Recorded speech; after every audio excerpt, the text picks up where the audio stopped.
Breathe deep.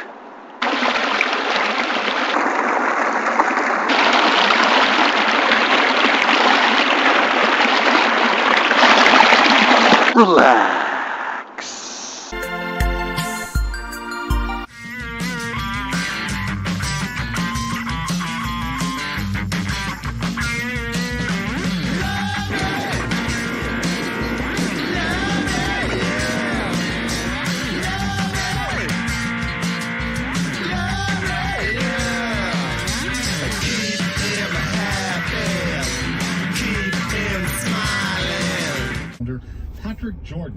Jordan said he and collaborators Dave Mansueto and Pete Spinda initially expected a shorter run.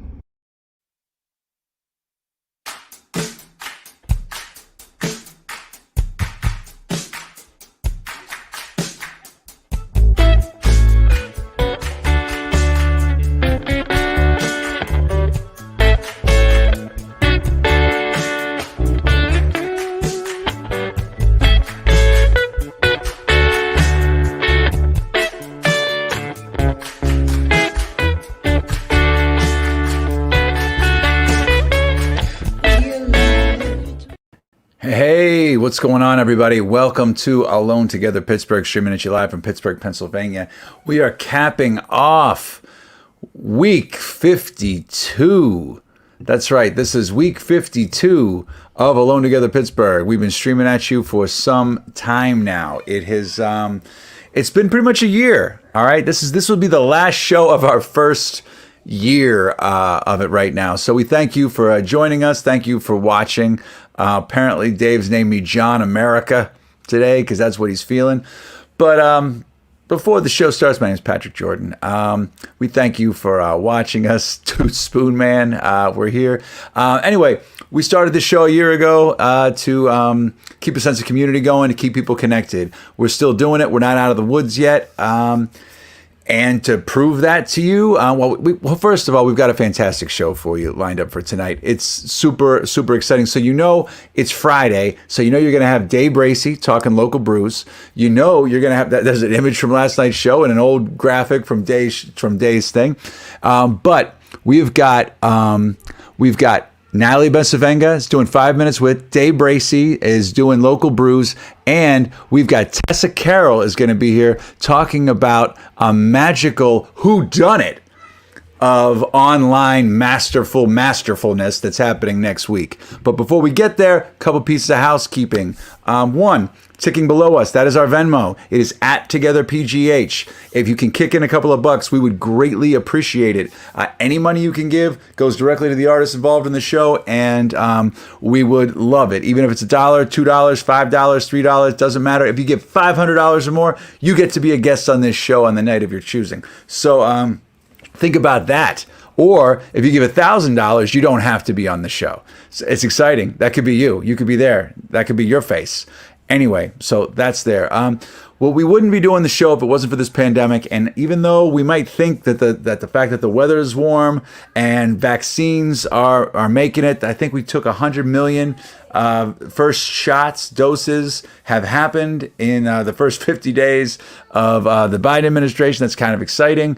So that's happening there. We are not out of the woods yet. There are still some variants and there's still some stuff going around here. As a matter of fact, in Allegheny County today, there were 296 cases in the last 24 hours of COVID that are new. And this being a cap thing and the 1 year pretty much anniversary of them calling this thing a pandemic, and pretty much from us coming on the show, since we started this show, since March 14th of last year in Allegheny County, there have been 79,450 cases of COVID-19, 5,361 hospitalizations, 1,731 deaths. So let's just keep this real. Let's pay respect to what it was, what it is still. If you got a chance to get your vaccine, it's your turn, go get it. Don't delay. Get in there, get in and get out. I'm sure it's quick. Everyone that's been going is telling me that it's like wicked fast. In the meantime, keep wearing your mask. Don't be a jag. Just put on the mask, okay? We're almost done here, okay? Don't screw this up. Don't trip at the finish line. Don't pull the Leon Lett in the Super Bowl with Don Beebe chasing behind him. Okay, all that shit's aside. We've got a great show for you tonight. And also, we have something exciting to announce that's happening next week from our sponsor of our little jag-off in-show poll, Engine House 25 Winery. Okay, so if you go to eh25.com, you can find out everything you need to know about Engine House 25 Winery. But 1 week from yesterday, on March the 18th, okay, we are having a blind wine tasting, okay? So, how that works, we'll have the head vendor, Dwayne Reeder, from Engine House 25 Winery. We're going to have a sommelier that he's bringing on here. And Pete, Dave, and I, and Kate Romaine, we're going to be here on the Thursday show. We are going to do a blind tasting. And you at home, you can join us, okay? Because Engine House 25 is selling these blind tasting wines. If you go to their webpage, it's the first thing on the eh25.com in the top left corner. You can get on there. And I think they took $25 off for this particular thing. So you get 3 bottles of wine. It's $25 a bottle. Get in there and get it tasting. It's going to be great. It's going to be a lot of fun. And if you want any more wine, anything like that, Engine House 25 is still doing some free delivery in the 412. And they're also doing curbside and that's it. Delivery and curbside. That's it. And if you want other wines, you tell them that you're from Alone Together Pittsburgh. You get $5 off per bottle. It's kind of like a coupon code, but you got to just say it verbally to them or via email. eh25.com. They've got a great selection of wines, and we don't know what the tasting is going to be, and neither will you. So get on that right away. So check this out. I would like to talk about an in-show poll that's happening here. I'm going to push that off to Dave because Engine House 25 Winery sponsors the Little Jag-Off poll. Dave, you want to tell them what it is tonight? Okay, great. It's going to be a good one. It's magic. There's magic in the real thing. We're working it out here. There's usually some music that's playing here, so something must have happened.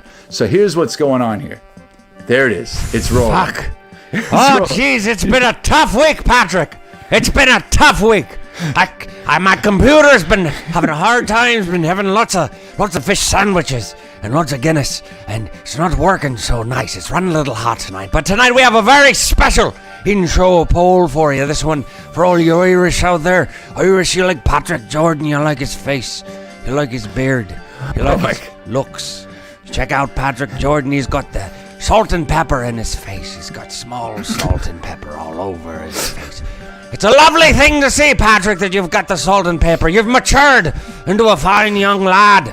You're a good man. You're doing good things for the city of Pittsburgh. The city of Pittsburgh owes you a great debt. But we have nothing to give you, Patrick. All we can do is buy you a drink. Oh, St. Patrick's Day, Jordan gets a drink. He's been a good boy. We're going to sit you down. We're going to tell people to leave the room. We're going to say, Patrick, what's your drink of choice? We're going to say, do you want a Jameson? You want a car bomb, Patrick. Nobody else can have them because they keep chipping their teeth on them, but you, Patrick, you can have a car bomb. Or we're going to give you some of that beer colored with a red dye number 3. Give it that green color, that color that makes you so proud of Patrick Jordan for all you done for the city. Or perhaps a shamrock shake. I don't know why anybody wants that goddamn shamrock shake. Oh, shit! Goodbye! Wow. He's been honing that craft this last year. This is episode 150. The accent started slipping, so I had to bail on that I know. one. It just started slipping. Are we at episode 159? Is that what this is? Yes, 159. Put us out of our goddamn misery, episode 159. Only you at home can handle this. And Jen Gallagher, thank you so much for saying the kind words. Thank you. We'll keep this going as long as we can. But thank you all. Thank you for that. That's super sweet to hear. But we'll try to keep this going as long as we can. But I mean, we would love for it to end, because if it ends, that means we are safe to go back to the normal life, like we did in the before times. But that said, here we are. We're doing this another night. We're here now, and we're gonna have some fun tonight. We've got a great show lined up. Pete, you got anything to add before we bring out our first guest? Good. All right, buddy. Do we have Bunny Cam set up? Go get Bunny. What the heck is Bunny doing back there? You tell Bunny it's episode 159. We got friends on the show. We got to make ourselves look good. Get Bunny in act. Come on, Bunny. All right, that's Bunny. That's the Bunny Cam. We'll check in on that periodically as the night goes on. But before we get going here, and we are going to get going some fun here, let's just bring out our first guest. And this is the whodunit I was telling you about. It's Tessa Carroll, okay? Marjorie Funfinger's masterpiece mystery, okay? We're going to talk about this new murder mystery event coming up. It's happening next week. It's going to be hot. It's going to be exciting. It's going to be improvisational, if you will. Let's bring her out here, Tessa Carroll. Hi. Hey, what's up, Tessa? Oh, it's me. I'm There Tessa. you are. There you are. Hi. How are you doing? Well, I'm okay. How are you? I'm good. It's Friday. It's nice. The sun's out. Feeling good. It did change things, right? It changes literally. I didn't realize it. But when the sun came out, like 2 days ago, the sun was out, and then today. But today, something about today felt like, seriously, I felt like I was on vacation. I think the alchemy of like the sun being out after a long winter and many gray days, and it being a Friday, that makes it special. It's a double whammy. But the thing is, I don't want people to get confused and think this pandemic's over, because it's a Friday, like a work week, end of a work week, but we still have a goal to get at here. Absolutely. But speaking of that, during this pandemic, you were inspired to come up with a little thing called Marjorie Funfinger's masterpiece mystery. Yes. The Best Baker Showdown. Yeah, it took me, at first, I was having a hard time being creative. I'm a school teacher, and in the summer, I like to dedicate myself to projects. But it took a long time, and December rolled around, and it was almost my birthday. And in the past, I had done a few murder mystery games, and always dreamed about writing one. And then I thought, I did one online over a Zoom with some friends. And it had the same kind of shortcomings that I've noticed from other ones. Murder mystery. Oh, go ahead. No, go ahead. I was going to say shortcomings from something virtual. You're talking about our show, aren't you? I am. You're talking about shortcomings. What I mean is murder mystery packet shortcomings. Often you get rules to a game, and then you have to try to learn them all up in a moment, and it can be overwhelming, and you try to think, should I be learning all these mystery details or trying to play a character? And it makes a lot. All right, so walk us through this, okay? So yeah. How is this thing going to work without giving anything away, obviously? But how is this thing going to work out? What's the differences doing this thing? Would you have done this in person, or is this specifically Zoom or online oriented? Well, I think I would like to do it in person eventually, but this specific show is tailored for Zoom in particular. Correct. So that we could do it now. Awesome. And so walk us through, what can people expect that are coming to the show?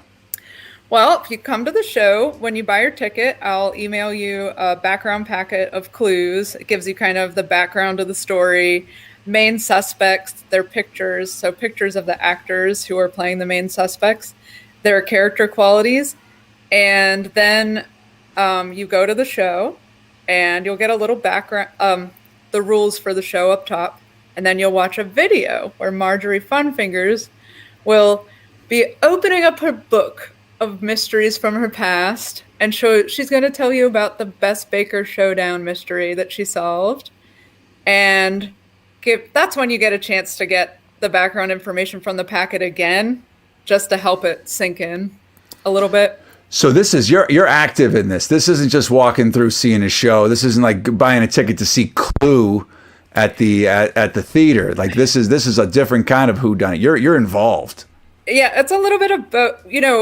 I wanted to leave options for what the audience wanted. So there are opportunities to engage, but you could just, turn your camera off and watch it if you wanted to, and you didn't want to engage. But so the show starts out with a video, then you hear a script from the cast. Then there are breakout rooms where you can take some of your points from your packet and talk in those breakout rooms with the cast. And it's all live then. So you're talking. This Yes. is interactive. So the cast has to be pretty tuned in to what's going on here to keep people on track. Yes, Because they do. people could ask anything. They can. And the cast has some rules and tricks and little tricks and things like that to try to stay on track, but it's a little complicated, and we're taking some risks. Now I'm curious about this. How long's the rehearsal process? Like how long have you been working on this? I know everyone just doesn't get a packet then just shows up for the show. So have you guys been rehearsing, or is this literally just like winging it? Well, yeah, we only had 2 official rehearsals. They were about 3 hours long. I expect the cast to read periodically, like I'll send them updates, but because the cast can read a script, literally read a script on a Zoom, and then all right, we don't want to give away too much. We don't give away too much. You're right. But what if somebody in the audience just goes like, the butler did it? And then, like, what if they're right? What happens? Do the wheels fall off, or is there like break the glass special red envelope, or an alarm goes off and then somebody comes in and changes it? No. You just drop them. You just cut them off the feed like Dave does to me on the show. He just cuts me off. Well, we have some people who are experienced in kind of interactive shows, and so we've tried to. The wheels. I'm 98% confident the wheels will not fall off if that happened. We have some strategies to help with that, and I think it'll be good. And that 2% is what makes it great. Yeah, that other 2%, because you don't know. It's you're riding without a net when it's live. Yeah, that's the benefit from having a cast full of experienced improvisers, is that's just kind of something that we know is a thing. So where did you get this cast of improvisers? Well, I've been improvising in town for about the last 10 years at various theaters, and so just met other people who like to do that, and been in different teams and shows with lots of people. At the Steel City Improv Theater I've performed, and Unplanned Comedy, and the Arcade Comedy Theater, awesome. Which is where this is hosted. Awesome. Yeah, arcades. We love the Arcade Comedy Theater here. So yes, they're fantastic. So are you Marjorie Funfinger? I am Marjorie. I'm Marjorie Funfingers. I love Mary Poppins, so Marjorie Funfingers is a little bit of Mary Poppins, but maybe more effervescent. But she's presenting her stories. All right. Now we have marjorie.funfingers@gmail.com up there. That's to contact you, because since we've booked you on this show, it seems like you may have sold this thing out. Yes, we're sold out for Saturday's show and next Friday's show, but we are just trying to find some more dates to add shows. And so you could find out about that at the arcadecomedytheater.com. There's the showclicks.com events should also feature that or you could write me an email. Great. Now, okay, so you can go an email, and that's essentially like a waiting list, and that would actually help. So if anybody out there wants to get on the waiting list, that would actually help them know if they should add a show, if the interest is there. But where does the show take place? The show, the context, the world of the show. Either or. I'm assuming that it's going to be, the Pittsburgh area, but it could be elsewhere. All right. So because Zoom, you could have somebody in like London on a wicked time delay. So this story is, influenced by the Great British Bake Off. It's influenced by that loosely. So, I don't have a location for this. We're worldly, all of us. Springfield. That's right, Springfield. But to orient the audience, I try to give a little idea of there's a baking corral where the competition happens. There's a barn where we source some of our foods, and then there's lodgings where people live. So this is in depth, and your artwork's amazing. Yes, this is Bob Rudenborg's artwork, and Bob did an amazing job. We didn't want everybody to just be listening to us gab on a Zoom, so tried to incorporate some videos and some pictures. And the story, basically, the hosts of the show, the judges, if we look at the next slide. Oh, there's more. This is the mystery. Dave Desert Dunes, one of the lead judges of the show, is missing. And then if you look at the next slide, Betsy Butters, the other judge, is found dead. Oh, no. Look at the next slide. Okay. Oh, geez. We're giving. This is the mystery. That's it. That's all I'm giving you. But this is the mystery. What happened to Betsy? Where did Dave Desert Dunes go? Betsy Butters, you poor thing. Yeah. All right. So don't look at that anymore. All right. Well, we're gonna pull it down. Don't want to give it away. We're gonna put the cart before the horse here. You don't want to. Why would you buy the cow when you can get the milk for free? Am I right, Tessa? There's some sleuths out there. They'd look at it. You're right. And there's some sleuths out there who would look at that and they're going to put two and two together. But we're going to wait. Okay, we're going to let them. We're going to let them figure that out because there is a. I did something similar. Like a scavenger hunt, a Zoom scavenger hunt thing where they drop off all kinds of stuff, and it's like, and it went to like 3:30 in the morning. Yours is obviously not going to go that long. It was a very in-depth thing, and I was like, wow. And people were like into this, had done this before, and it was like the first time playing Dungeons and Dragons for me. Like I don't know what's going on here. There's so many backstories, but so anyway, but before we roll. I was just wondering if there's any way you could tilt your camera, if anybody else is in your room there, if I could just get a wave just to see her, because this is... Here we go. It's Alexei Palatnikov. Oh, it's Alexei. Hey, everybody, let's wave to Alexei. This is... they're waving to you. We're waving to you because, we've done 159 episodes, and this is the first time we've got you on screen with us, so... someday you'll come on as a guest and you'll play that instrument to your right. Someday they want you as a guest playing your guitar. Thumbs up. I think that means you're going to get them. All right. That sounds good. So that's right. A little added bonus, folks. Alexei Palatnikov just made his first appearance. It's like the groundhog. It's like Punxsutawney Phil. Which means, winter's over because we just saw Alexei. But anyway, so we can hit up the Arcade's site there or go to showclicks.com event/mystery games. It's going to be great. Tessa, thanks so much for being here with us tonight. Thank you. I want to know how this thing goes, so maybe you come back and talk to us about it later. I'd love to. Thanks for all you're doing. Oh, thank you so much. And can't wait to see how this thing turns out. Bye, Tessa. Everybody, be sure to check this out and go to Marjorie Funfingers at gmail.com. Get on the wait list if you cannot get a ticket. Hopefully they will add a show to this. This is what happens when you got hot tickets, man. Things sell out quick. People are hungry for content right now. And speaking of that, I'm hungry to find out who Natalie Bensavenga talked about in this week's installment of 5 Minutes With. So I think it's time we should roll tape on that. Let's see who Natalie's talking to this week. Hey, everybody. I'm Natalie Bensavenga, host of 5 Minutes With. And this week, I have the honor of having Lisa Schroeder. She is the president and CEO of the Pittsburgh Foundation here with me. And I have a few fun facts about the foundation. This is the 15th largest community foundation in the country and the second largest grant-making foundation in our region, awarding $67 million last year. And a little fun fact about Lisa, she is the first woman to lead this region's largest community foundation. So thank you so much for being with me, Lisa. I'm so thrilled. It's great to see you again from years at River Life, and thank you for having me.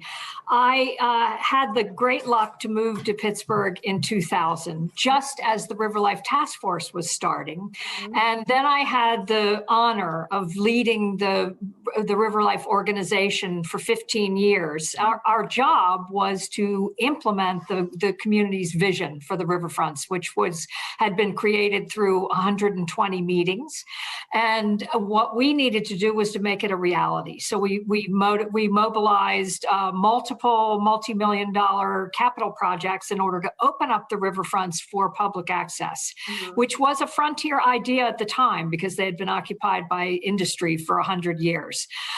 So I went to Baltimore after River Life. I went to Baltimore, which is my hometown, to take care of my parents, and was leading the Parks and People Foundation when Freddie Gray was killed and the city erupted in riots and demonstrations.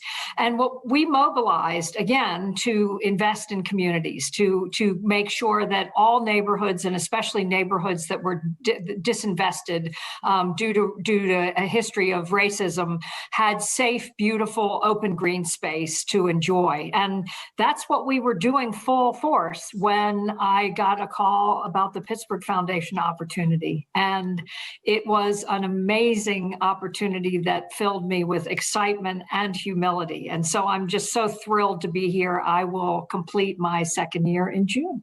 That's incredible. And you've had quite a tumultuous start to your tenure with the foundation, considering you started and then bam, we were hit by COVID pretty hard. So being an innovator and being a visionary, what was your first initial reaction, and how did you guys sort of turn on a dime, so to speak, to address the immediate needs of the Pittsburgh communities?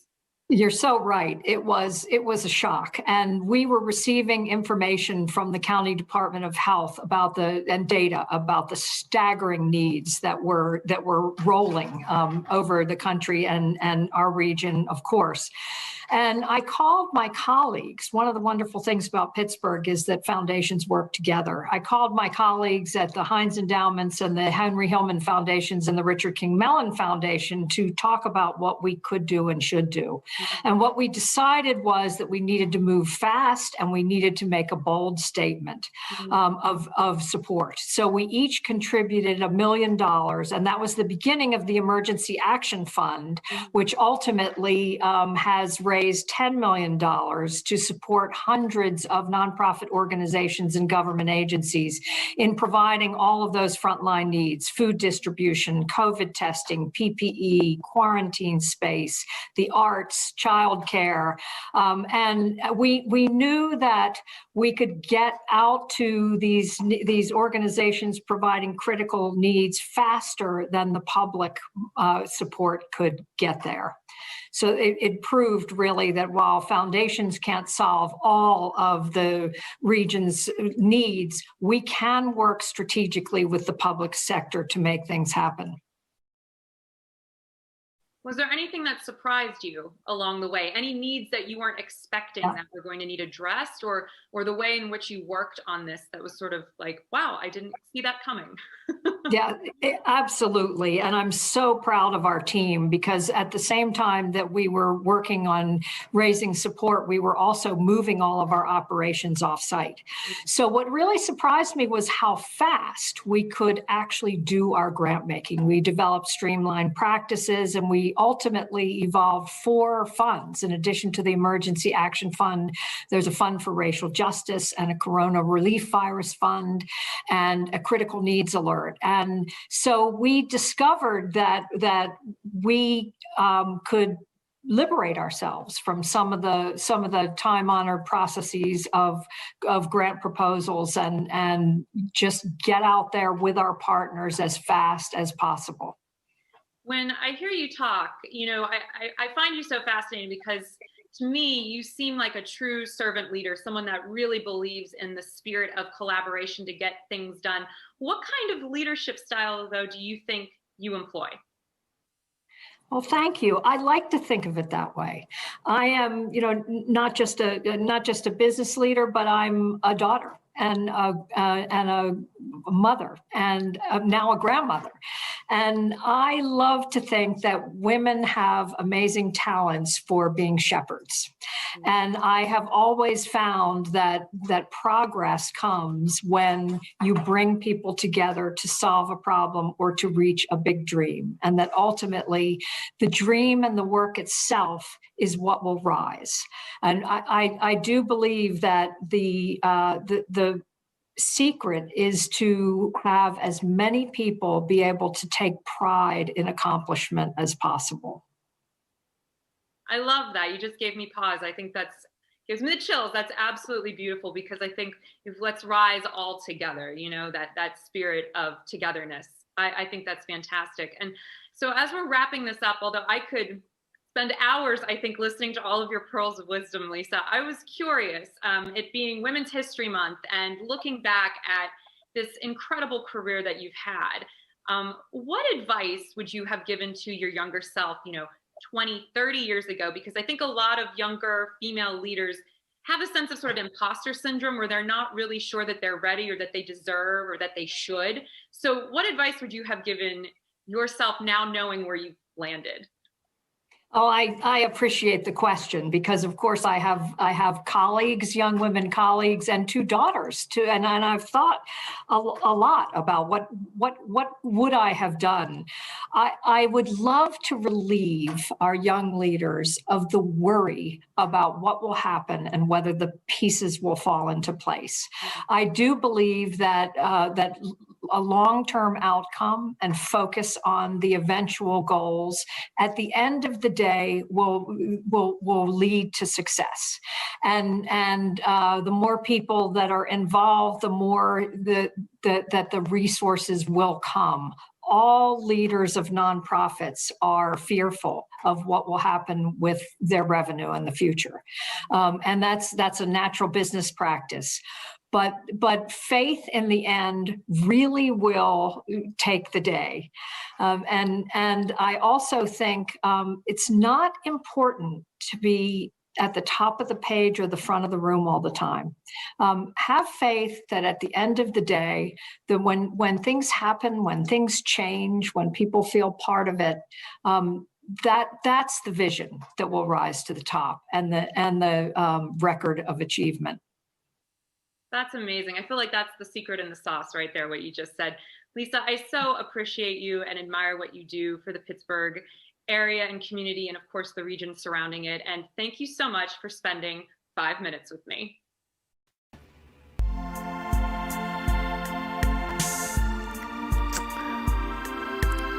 Well, Natalie, of course, she is wonderful. Yes. That was a wonderful interview. And I'm just we're so lucky in Pittsburgh, at the Pittsburgh Foundation, to have someone like Lisa at the helm. You just saw it there, everyone at home there. And Natalie, I'm sure you could have talked to her for another hour without breaking a sweat on this. And then when I think she can't get any better, her dog just kind of pops in. I know, that was my favorite. And kind of shows up, and I'm like, and she didn't even flinch. She just kind of, just a little subtle scratch underneath the camera. Didn't even notice it was moving there. But that's right. What the Pittsburgh Foundation has done, and she was almost being, humble because it was, 5 minutes with. I mean, the impact that the Pittsburgh Foundation and the other foundations that she was talking about had with us. We're very lucky in Pittsburgh to have these organizations to come together as quick as they did, because their response was like lightning. There's like 3 or 4 foundations. I mean, obviously Heinz, the Opportunity Fund, Pittsburgh Foundation, R.K. Mellon. Like there was a lot going on at that time, and so we're really lucky that there was no pride. Everyone worked together, joined forces. It was like Super Friends. Yeah, no, that's the exact way to put it. I just think, we forget because it's been a year now, and this has felt a little chaotic, and also like time has stood still. But they got to doing relief work before the government was actually able to. So they were filling in the gaps even before we were finding relief at a federal or state level. So it's imperative. And they were more helpful. And they were more helpful than what came down from the Fed, especially to the little guys like us. Yes, I agree. And so I think it was just I'd been wanting to have her on for a while, and I'm going to try to have some of the other people involved with foundations on as well, because I think it's important to peel back this layer and actually understand what our foundations do, because we have some of the most robust and active foundations in the entire country, and not just region. Country. Yeah, I know. I mean, yeah, and what's funny is like we had foundations on in like week 2, week 1, and I'm like holy, there's a whole world has changed. Yeah. When everybody came on from all the foundations like in week 1 or 2, it was like we're thinking about doing this, and we're gonna do this tomorrow. We got this for now and this for now, and now just to see like the before and after. It's wild. But yeah, it's like you talk about the helpers that we talk about on this show, but wow, and when she's just wonderful. So yeah. Just so I was really honored to be able to chat with her, and I loved just how she was talking too about keeping the faith. And we talked a lot after we filmed, and just in particular how when you're a young leader, I think there is that sense of you're not sure, and that sense of insecurity, but really keeping that faith and just keeping it moving forward and trying new things is really what brings about actual meaningful change in our communities. Is not everything is going to be a hit, but you can't let that stop you from keeping it moving. Well, and it's nice to know that organizations like the Pittsburgh Foundation are there for us to try. Yeah, absolutely. Things. Speaking of trying different things. Yes. Natalie's also a nationally syndicated advice columnist, and which means we have new things come across her computer screen every week. So I'm just wondering, Natalie, did anything come across the asknatalieadvice@gmail.com this week? I did have quite a question, and I got a lot of response on the actual advice column page. A lot of comments, like hundreds of comments, because people were really wound up about it. So I will share. You always get these hard questions. I mean, the last few weeks have been just like it's okay. All right, bring it. What happened? Okay, so you have a nanny. She's 22 years old. You're a working woman. You come home, and you notice your husband is getting kind of friendly with the nanny, and you catch a conversation before they realize that you hear them, that they're talking about a private mentorship. What the hell does that mean? And so you confront said husband, and he says you're acting, crazy or whatever. So what do? That was the question. Okay. That is just a big ball of gray. Yeah. That is a gray area where everybody could just jump to. Yes. So automatically it's a thing right there. Like automatically you're thinking like, oh, what is a private mentorship? So what was I need more. I know. And so she comes into the kitchen, and the nanny is holding her daughter, which I think on some level probably also just sort of added fuel to this. It sort of felt like this you're walking into a scene almost. But her husband is murder on the table. Donna, I would not take that off the table. I would agree with that. But like, what do you do? And so all kidding aside, I really said to her that she really needs to address this with her husband, because at the end of the day, you have a power differential here, right? You have a woman that's working for your family who's probably half the age of your husband or close to it. And so we have no idea what that earlier part of that conversation was. Did she feel like she needed to agree with him and go along with it because she needs to keep her job? But what was it? No. What was it? I don't know. We don't know. We don't go along with it. It's almost like it's going to go along with it. Like it's like topless tutors. No, that's not what this is. We don't know. So all we heard was private mentorship. Yeah. Okay. That was it. She was interested in him being so he works from home. He was going to mentor her. Yeah. With something. He's a mentor her. Yeah. I don't know. So my I can't defend him. No, there is no defending him. But here's Can't do the it. thing: people online, they were just blaming her. Wait, the mother? No, the nanny. So it was like, this is all the nanny's fault. And people were really angry with me that I would even direct part of the responsibility onto the husband, who is the married one and can set a boundary. They were not okay with that. They thought, everybody was like, Natalie doesn't know what she's talking about. The nanny is in the wrong here. Fire her. She's, X, Y, and Z. Oh, it was like that. Okay. So I didn't see that coming. Oh, yeah. Okay. It was very patriarchal. It got very quickly patriarchal. Oh, wow. Who are your readers? I mean, my goodness. Well, probably what happened, that everyone started talking to other people and it got on the feeds and they started getting their friends in on it. And, then it went, Yeah. So what do you do? I mean, because I'm always of the mind that... I think you talk to the husband. You have like a straight up sit down here and like, what's going on here? You have a total come to Jesus thing. I mean, that's what you have to. You have to. Like, gee whiz. I'm surprised that that people just went after the nanny. She's 22. I was too. I really thought we're so, like, this is my problem, Patrick. When I answer these questions, I'm coming at them.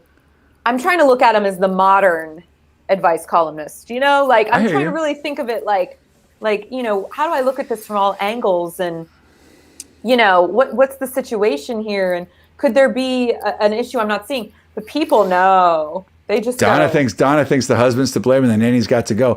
I just want to know what's the thing, like is the husband a writer? There's so many questions. So many questions. Like what is this? Because as of right now, everybody it's basically to everyone's mind right now. Yeah, the husband is essentially Alec Baldwin and Working Girl. Yeah, exactly. And is what's happening right now. So what was the nanny wearing? Not important, Sarah. It's not important. I'm just so like this is I don't envy what you do with the advice stuff. I mean, because you go in expecting you go in expecting to get certain questions about certain things, which you do get sometimes. I do. I mean, I get all different types of conversations but like and topics, this kind of stuff, it's just a giant gray area, and it's interesting to see. It's almost like putting your readers on trial here. Like it's like, that you're basically like you all might need some therapy. Yeah. So, anyway. Hello. I think the same people that thought it was all the nanny's fault were the same people that thought that the wife was to blame with the whole, remember the Texas question about whether I think these are the same people. They're all aligned. It's good time over here, Patrick. Yeah, but that's just we make it work. I don't know. All right, well, thank you, Natalie. Well, I have a bone to pick with you before I leave. With me? Yes. Well, actually, all of you.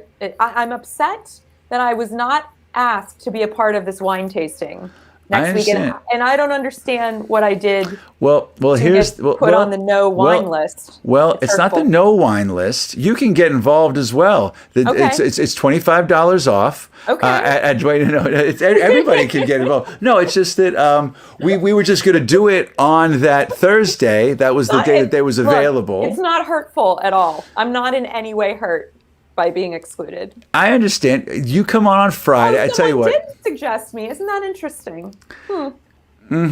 That's right. That's right. Well, we were thinking that maybe on Friday we'll do something else fun. All right. I don't need anything special. It's fine. Cheeseburgers. Okay. It's not about special, Natalie. You are special. That's all I wanted to hear. You're our favorite on Fridays. That's all I'm saying with the two Fs. I'm usually the only one on Friday, but it's fine. That's fine.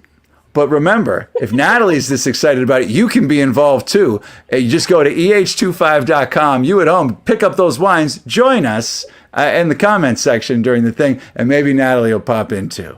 You never know what could happen. You never know what could happen. All right. Thank you so much, Natalie. We'll see you this coming Friday for sure. Yes, for sure. If not sooner. If not sooner, that's right. But yeah, for another great installment of 5 Minutes With. Thanks so much. Bye, you guys. And if you got any questions for Natalie, you can always hit her up at asknatalieadvice@gmail.com. All right. So we're moving along here. I think we should check in here. How's the voting going, Dave or Pete? Sounds good. Bunny's gone. Pete's playing pocket pool over there. I don't know what's going on. Let's go into all right, there we go here. It's 50% for the car bombs, apparently, for the the Guinness car bombs. All right. So we're gonna roll things along here. We're gonna go into the I can hear you, Pete. He's muted. Oh, I couldn't hear Dave. I was doing a whole bit and it wasn't funny, so I'm glad nobody heard it. Well, it's even better now. It's like this brilliance. I wish it was real funny and I could be like, you know what, you missed it. It was terrible. Okay, you guys are better off. Everybody really is better off. That's good. The votes, though. Well, speak. That's good. Speaking of better off, get your votes in right now. Also, if you're watching now, we're also on Twitch, YouTube, and including the Facebook. So all of those, we're growing population here. A lot of people on Twitch, especially because in case the show gets pulled. We've got 0 views on Twitch. We got to do something about that. So maybe tonight, if somebody could switch over to the Twitch feed, just give us that one Twitch viewer. You know what I mean? It's embarrassing. Thanks, Dave. We look bad in front of the kids. You know what I mean? Apparently, there's no kids that would notice because you let that genie out of the bottle. So anyway, before we bring out our next guest, I want to give a quick shout out to another one of our sponsors, Farm to Table Pittsburgh.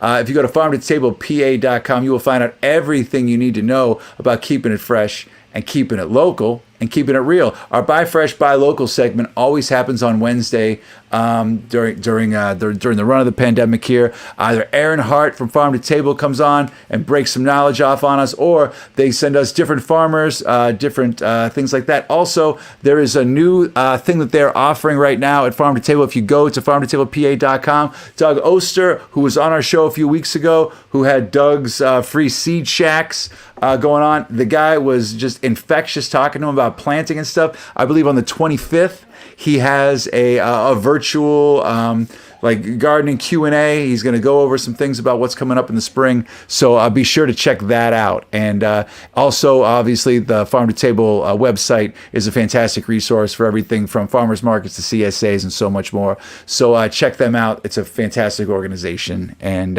we thank them for their support. So another thing that Farm to Table actually supports is our next guest. He's here every Friday night. He's going to break some new knowledge off on us about some beers, and in addition to a Barrel and Flow Festival, if there's any updates since we've talked last week, and he dropped the big hammer on us that there is going to be one this year. Let's bring him out here. Dave Bracey with some local brews.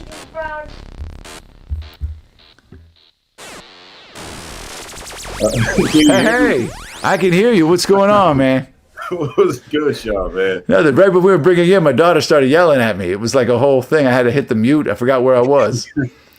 How are you? I'm alive. That's fantastic to hear. It is. We got it's warmer weather this week. Out there burning a fire currently. It's nice to have a fire, like fire weather, where you can just sit outside and enjoy the nature. As much nature as you can in a suburban area. I think I could see like maybe 3 or 4 stars, which is just dope. You got me beat.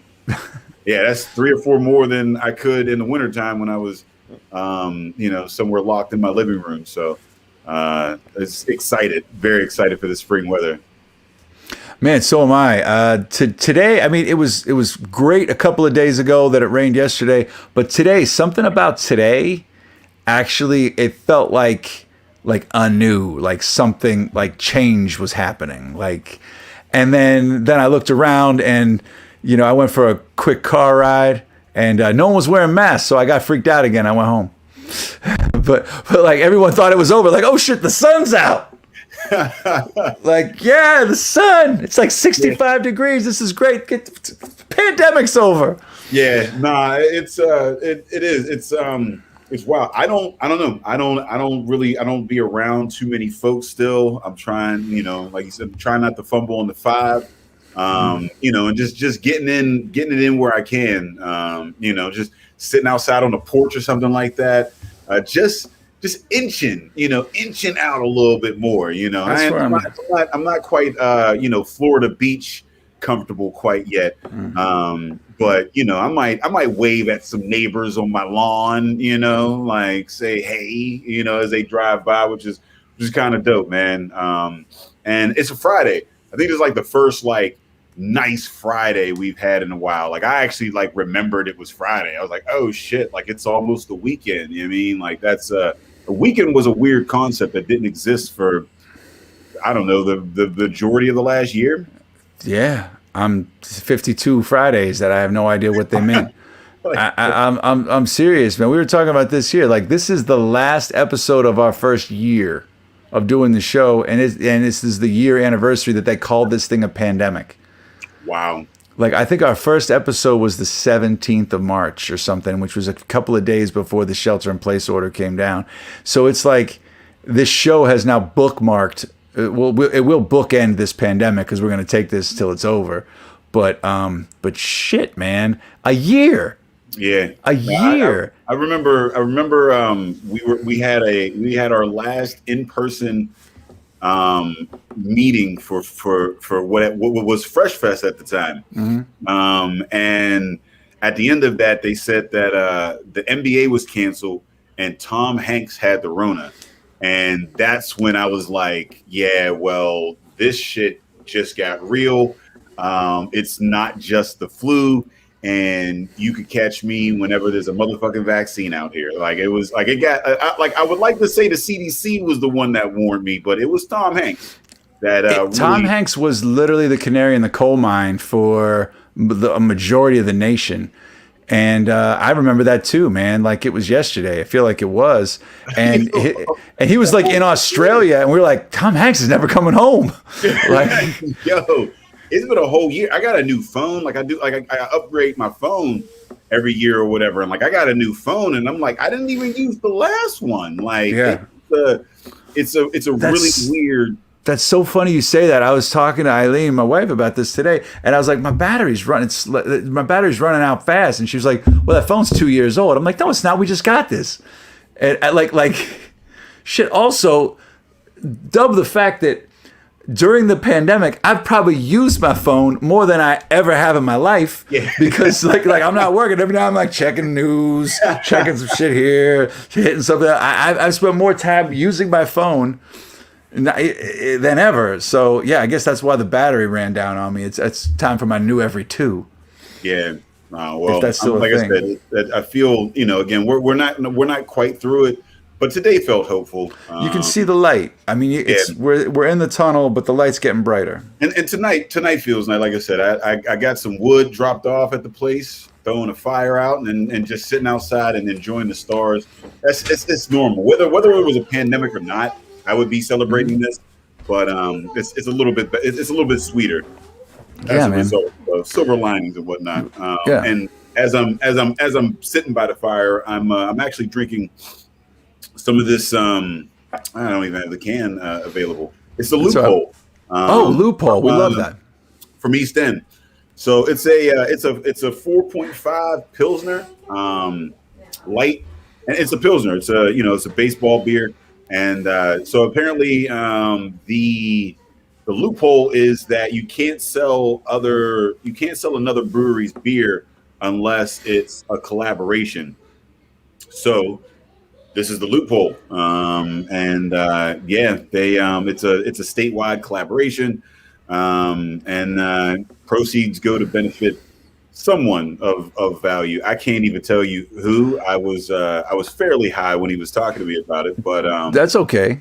But I'm excited. I think East End delivers on Saturdays. I think. Do they? I think they deliver in the immediate area, and I'm in their immediate area. Yeah, and I'm going to try to get some Loophole. They're up in for the folks that are a little bit further north. You can get them in a few places, but Steve and Benny's Chicken Shack over here in Beaver, it's right up the street from where I live. They have beer every Friday, on top of delicious etouffee and shrimp and grits and rice. I mean, it's a menu. On top of the chicken sandwiches, and then, like I said, every Friday they have beer there, a different beer guest. So last week it was Shoe Brew. This week it's East End. I don't know who's going to be next week, but I'm gonna be there. Nice. It's like I'm there like once or twice a week at That's this awesome. point. So shout out to them making dope ass food here in Beaver County, which is, up until recently was a food desert. It's been getting a bit better. And shout out to them, and shout out to East End for making the trip. Also, picked up a 4-pack of this G&T, which is a hard seltzer. Gin and tonic is the G&T. It's nice. So I don't drink seltzer. I got this for the lady. She's more into the seltzers, the meads, the wines, and things of that nature. But I had it, and it's actually not bad. Like, it really does taste like a gin and tonic. Like, it has that bubbliness to it with the little bit of lemon, and then some juniper and some coriander in there. Like, it's not bad. I mean, I would never buy one of these because I don't drink seltzer enough to do that. But if you hand me one, I'll finish that motherfucker. Like, It's got to be cold. Yeah, It's got to be so cold for me with those. I mean, I'm not a gin and tonic. I'm not a gin person, but I'll drink it if you're giving it to me. I'm not. It's not gonna go to waste. It's just that I don't seek that. Gin always tastes to me like I'm drinking a Christmas tree. Yeah, I mean, I'm not a big gin fan. You got to have a nice balance to it. It has to be a good gin first and foremost. It can't just be your bullshit bathtub vodka. Like a nice crisp gin with a balance. Not That too can be dark, refreshing. not too junipery, not too. You know what I mean, like balance, and if you mix it right with whatever your mixer is, I've had some decent gin cocktails. But again, it's one of those mixers that, like, it's got to be good or else, like, it could fuck off. Like, you could put bad whiskey in Coke, and I'll still be like, all right, let's rock out with it. I could finish that. But like a gin and tonic, man, like, it's Easy to mess that up. You got to be good. And this is a nice. I feel like. Nice. I feel like because they cooked it up and brewed many gallons of it, that they had to have those, those margins pretty in there. So shout out to them for that. All right, good work. And the folks. I also picked up some Cinderlands Arch and Drum. It's a I don't know, what is this? Is it 10%? What's the ABV on this? Yeah, 10%. That's no joke. They don't even put it on. They don't even put it on the can.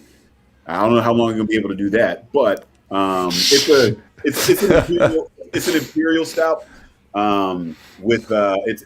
it's coffee milk stout with maple and vanilla. So this is one of my favorite stouts in the city, for one of my favorite breweries in the city, and it's got the coffee and the milk and the vanilla, and it seems over the top. It can easily be over the top, something like that, but they do it really well, and that's what I love about it. Like, I mean, it's easy to just be like, let's just throw all the beans and all the lactose and and just do it up real crazy to where but the body on it is nice. You can drink a full one. It's not a share beer, a lot of these pastry stouts, a lot of these bigger stouts are like, you get a can of it, 16 ounces. That's 2 people. So easy. But this is a nice drinker. It's deceptively drinkable. So I would say just have one. Because that one can creep up on you. Yeah, it'll creep, man, because it's so smooth and well balanced, and it doesn't, like I said, it doesn't have that over the top flavor. So you can have more than one, and that's hard to say about an imperial stout that has that many words on the can. You know what I mean? Touche. That's so, good. Shout out to Cinderlands, and they also deliver, at least. Yeah, I believe they deliver, on the weekends and whatnot. Check their website; they've got a area in which they cover. And then last but not least, taking it back to a nice classic, the thing that got beer to where it was is the West Coast IPA. And this is Sweat and Gold Burgers Brewing. They're down in Lawrenceville, also up in Zealy and Noble, which has become a nice beer destination spot. If you want to travel north a little bit, you've got Union Brothers and Shoe Brew up there, as well as a few other folks. And then, they're also opening up a new spot down in the South Side they just announced. So, clearly they're doing something well. And the burgers are, the burgers are just ridiculous. I can't say enough about them. I don't like most foods in Pittsburgh or the surrounding area. These motherfuckers, like the burgers are so. I gotta understand why. What about these burgers? Is it the meat ratio? Is it how they cook them? So the meat is a very high quality. I don't know where he's getting this beef, but it's a nice beef mixture, and then you have this smash mentality that's happening right now. You're throwing in these different ingredients, and it's a nice. The smash thing's been really taking a hold everywhere since the pandemic because most people are taking stuff to go. There's a lot of takeout happening, so the smash thing actually travels better. Which is what I'm finding out here. I'm just curious about burgers. Is like the meat. What meat in it? Do they throw in pork? Is it just beef? Is it what kind of ground meat? What's the fat ratio? I mean, they have like a lot of burger spots, like a half and half, where you can get have bacon, have beef, and things of that nature, or whatever. But most of them are just grass fed, 100% beef. And organic, or all the healthy adjectives that you can throw on that. And like I said, the meat, the patty itself is seasoned. So not only is it cooked to a perfection, and the beef as well, but like they season the meat. They don't just rely on toppings to get you through it. A lot of times you'll go to these burger spots, and it'll be a bland ass patty with like all these crazy ass expensive like avocados and like all kind of wild, Korean sprouts. Yeah. And it's like, but but once you get to the beef, the shit tastes like, a swimming pool burger. Yeah. Right. So like, it's nice that they actually season the beef, and then they're very creative in the offerings that they have. Again, like it's a burger joint. Nice. So like, you can get pierogi burgers, you can get, Korean, kimchi burgers, you can get the Southern, the barbecues and whatnot. So, shout out to Fury, the chef down there, a James Beard recognized chef, and Neil, who is slanging this dope over here. And it's like I said, it's a West Coast IPA. I had it last night, 7.2. Clear, it's a throwback, and I think it's going to be one of those things that are, to say that it's coming back is, it really hasn't left. You talk about the prevalence of speaking of something that may have left. Pete lost his taste for Icy Light. Yeah, Pete. That's true, right? It happened. Thank you. Well, welcome to the Developed Palate Club. Welcome to the Developed Palate Club. I've had a beer in like almost 5 months, and then I had one a couple weeks ago, and it was gross. Yeah, well, it's. I imagine so. I imagine so. It's been a while since I had one, so I don't. Ooh, that's a. I think when summer comes back and it gets a lot warmer. Who's got the King Friday the 13th? That is a dope ass glass. Pint glass. Dave. It's got to be Dave. Dave, are you drinking the Sweet and Gold right now? You're muted, Dave. You're muted, Dave. Oh well, never mind. Oh, he found it online. Never mind. I thought that was at Dave's house. He just accidentally hit the back button when he was trying to unmute himself. It just God damn it! Gave up the whole fucking thing. I can't win tonight. Jesus. Oh shit, man! It's bad when our tech guy keeps hitting the wrong button. All right, I'm slipping. It's 159 episodes. Damn it, I'm slipping. Let's get this shit over with. All right, let's wrap it up. Dave, I'm gonna give you I'm gonna give you a call tomorrow about some stuff. Yeah, man, this festival, man. Shout out to Southside Works. What's new? What's new with Barrel and Flow? We're very close to an announcement coming Monday or whatnot. Okay. But you know, little preview though. Burgers is, you know, so between these two breweries, actually all three of these are now a part of this pact that is going on. So last year during the festival, which was DigiFest at the time, we hooked up with Tavor, who is a beer to your door delivery service, and they we had 8 local breweries and 8 Black-owned breweries around the country pair up to do 8 collaborations and then ship those all across the 25 states for the DigiFest. All of the labels were designed by paid black artists. I want to say paid black artists because those it is important. Like folks don't understand how important it is to pay your artists for the work, pay your brewers for the beer. So Tavor shipped these out, and it was a success. We sold 120 barrels, which is a fuck ton of beer within 2 days, and it really showed that people. There's a lot of time folks go, well, what if Black people don't want beer? And it's like we clearly they want it. It was gone in 2 days, and that was just the divorce side of things. We also had releases here locally that sold out within hours. Online it was in hours. Carson Street Deli sold out in hours. So there is a need and a want for it. And Cinderlands was part of that collab, one of those collabs last year with Rhythm. They hooked up with Band Crown for the label, and they did a lager.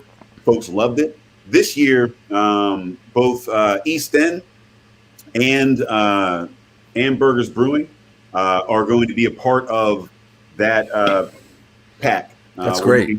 We're looking at 16 collabs, 32 breweries with some really, really exciting names, both locally and nationally, that are going to be involved in that. And we've been working our ass off to put this together. It was no easy feat. And Monday we will be dropping the details for that. But just a little preview.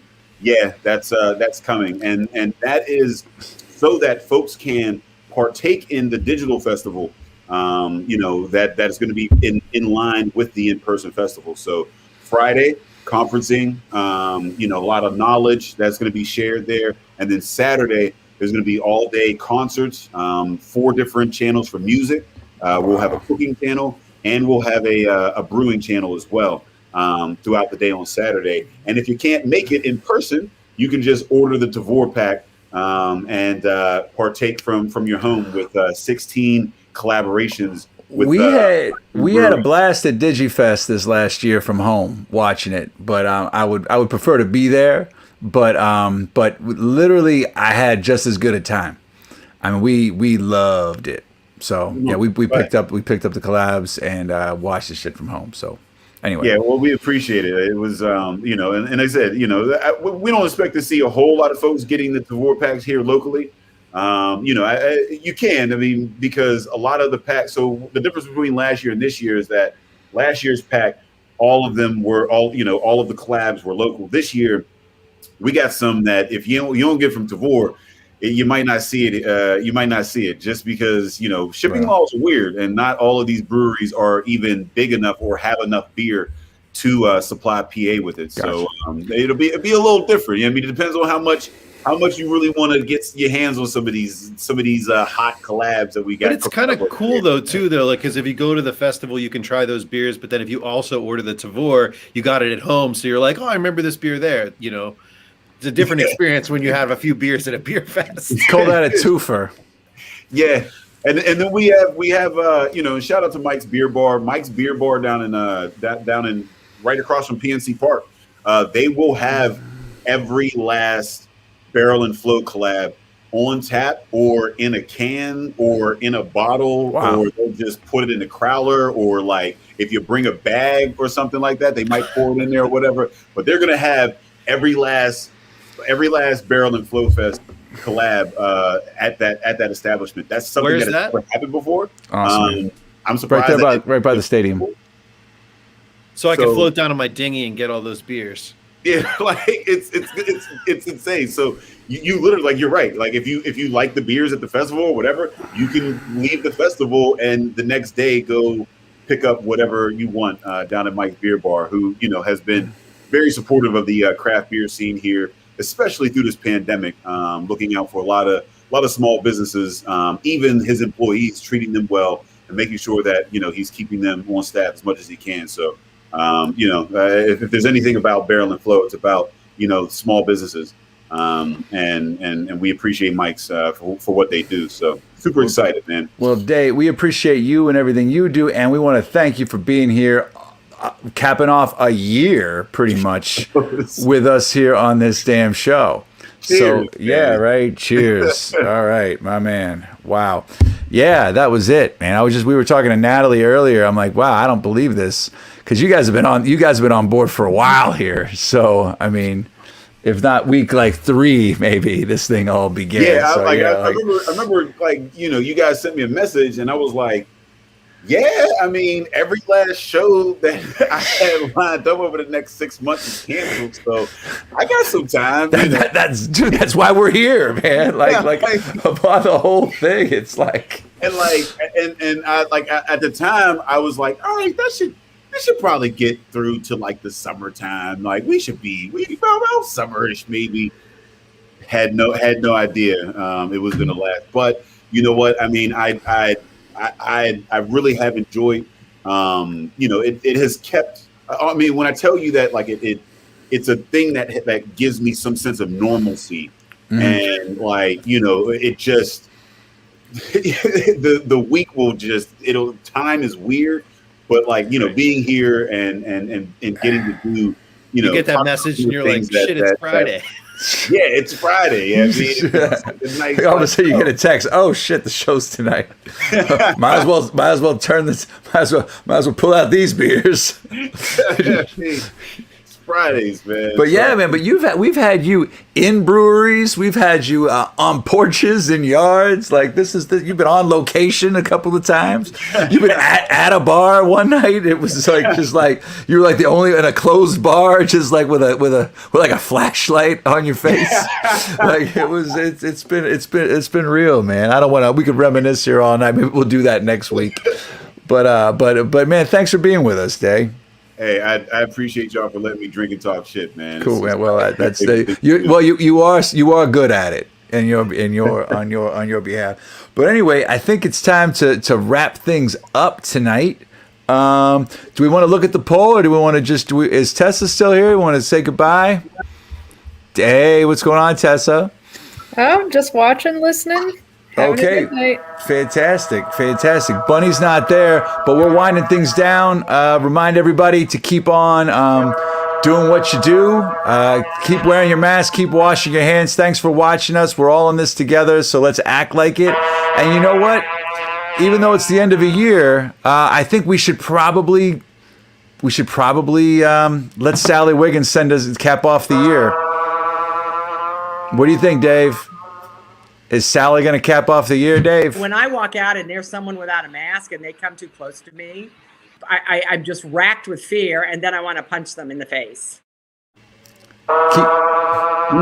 Keep wearing your masks, everybody. Sally Wiggins said so.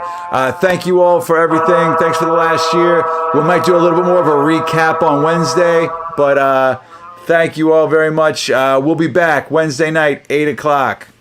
Thank you all. Thanks to Dave Bracey. Thanks to Natalie Bensavanga, Tessa Carroll, everybody involved. Dave, Pete, Bunny. Man, that sound is getting worse as the night goes on. If anybody was still watching, they have tuned out. Bye, everybody.